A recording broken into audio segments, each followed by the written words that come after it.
AI might replace us any day, making us unneeded, irrelevant, and obsolete.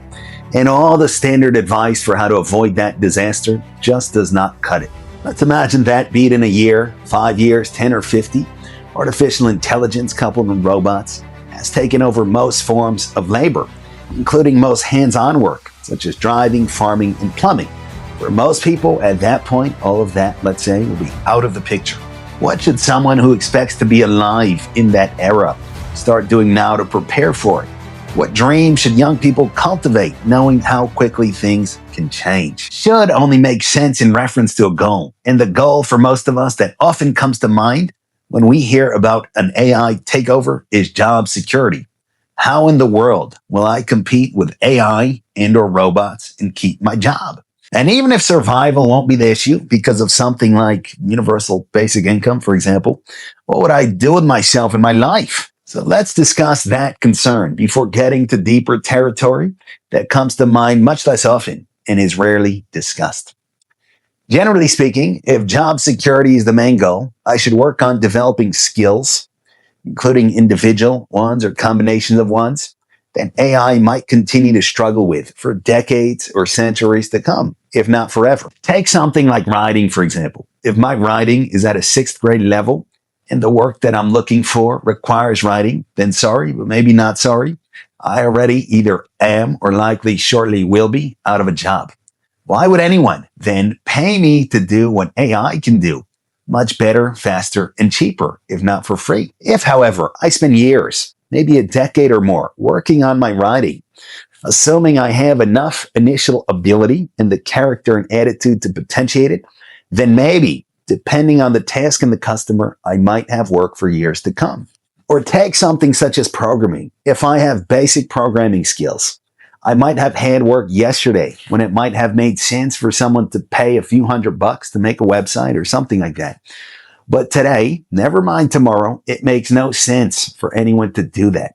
Since AI can do it, just like when writing, except so much quicker, perhaps better, and quite possibly cheaper or free of charge. But if I have elite, highly advanced programming skills, then maybe it will make sense for clients to pay me for the work I do for at least some number of years. As for combinations of skills, if I can, just as an example, both write and program really well, that might buy me some time on the job market, but even that perhaps might not work for too long. An even more powerful combination might be combining some high-level skill with great people skills, since it's not crazy to think that a decent amount of people will always prefer dealing with other people rather than with robots or with chatbots. But they really need to be great people skills. Many people might prefer to talk to a kind, caring customer service rep, to be driven by a human driver, with whom a conversation about the weather, about the meaning of life, or anything in between can be had, to be seen by a doctor who truly cares about his or her patients, over even the best artificial simulations of each role. But who would prefer to talk to some rude, cold, unhelpful customer service rep who keeps putting us on hold over even basic voice prompts? Or to be driven by a cab driver with zero personality, yet who starts a fuss over the charge after the trip or takes a longer route to get more money over safe, reliable, automated driving? Or to see a doctor who might as well be a robot, given how little time he or she takes and how little eye contact he or she makes. It just wants to get you out of the office. Anyways, if the point is job security, the ideal might be to become really elite at least one skill, along with having really excellent people skills. But that's not the only goal, as we'll soon get to. If AI takes over tomorrow and I'm already 100 years old, it might be too late to work on any of that.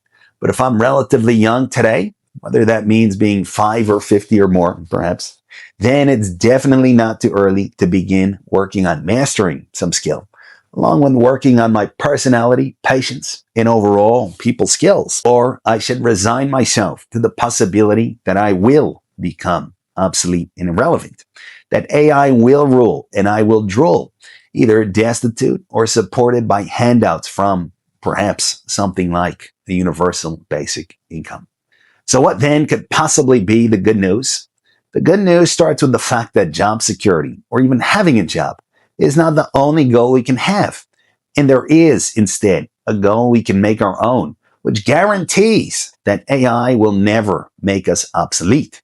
What is that goal? We might think it's something like a hobby, a craft, a personal passion, but none of that is really the basic other objective that we can have. That goal, in fact, has nothing at all to do with anything that we can do. So what is it? It is, to put it broadly, to be.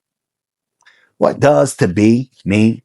It means to subjectively exist, to and for oneself. Not as a tool, not as a thing, but as a living subject. An I who exists first and foremost to him or her own self. To anyone else, I'm first of all just a body. To the economy, I'm just a tool or thing which has to fulfill some function. And to the tax bureau, I'm just an ID number along with maybe money owed. But to myself, I'm more than that. I'm a center, a whole world within which everything and everyone else I know exists. Even if no one sees me or even knows I exist, I still exist. Stones, chairs, rocks all exist to me, but I exist to and for myself. AI can offer outputs, even very fancy ones, but it cannot experience whatever it speaks of. So there's no it there to experience anything. But I can experience that which I speak of. But with that said, it's not so simple. Simply to be is not enough. An ant or a piggy likely also subjectively exists. But as a human being, I'd be crazy to want to exchange places with and be them. As for human beings, fortunately, tragically, every degree of degeneracy, insanity, wretchedness imaginable exists. A serial killer, a sociopath, pending perpetrator of murder, suicide, all of these are ways of being, and ways of being that anybody not subject to them would hopefully rather die than acquire. Less dramatically, it is not fun to be, if to be means to be constantly depressed, anxious, empty. To feel like a meaningless, fleeting shadow, here today, gone tomorrow, trapped in my own tiny little box of selfishness, self-centeredness, superficiality, dead to anything higher and better than pettiness, gossip, drama, desires, vanity, and so on. Many would agree, at least in their most honest hours, that it would be better not to be than to be like that, at least one's whole life. What we want then is not simply to be, but to be in a good way. We want our subjective experience to be satisfactory, if not outstanding. And to be in an essentially adequate way is, unlike what all kinds of cheats might try to convince us of, a task. It is not simply given. It is the task of life and the real vocation in business that no technology, AI needless to say included, can ever take away from us. It is a task which is the aim of all real education, of all real parenting. It is the true point of having a society and economy in the first place. That point is not to generate things or tools to fulfill economic roles. It is not to secure some minimum outputs of production. It is to create the conditions needed so that real individuals that are something worth being can come about.